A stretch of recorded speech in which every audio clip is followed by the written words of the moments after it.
კახეთში ჩავიდა სოფლის მეურნეობის მინისტრის პირველი მოადგილე გიორგი აბულაძე საკალეჯოს რაიონის სოფელ კაკაბეთის მოსახლეობაში შეხვდა და პირადად მოინახულა განადგურებული სავარგულები. კახეთში უკვე იმყოფებიან სოფლის მეურნეობის სამინისტროს სპეციალისტები, რომლებიც დაზიანებული კულტურების აღდგენაზე მსჯელობენ. სოფელ ბედიაურში, კაკაბეთში, ვეფხვიელსა და ყანდაურაში ვენახები და ის სიტყვის გამოწყვილეხებს შხამ ქიმიკატებს დაურიგებენ, რათა ეს ტერიტორია შეიწამოს.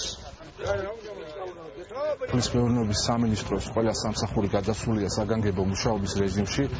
ადგილზე მოვლენილია სამუშაო ჯგუფები და შესაბამისი სპეციალისტები. ამჟამად მიმდინარეობს ამ დაზიანების შედეგად დაზიანებული ფართობების აღწერა.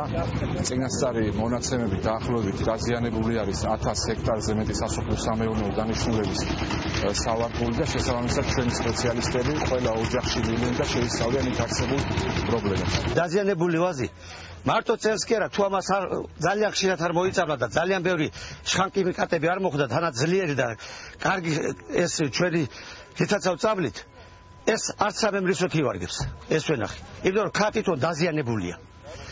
და მე მგონი იმედ გვაძლევ და იმედიც აქვს.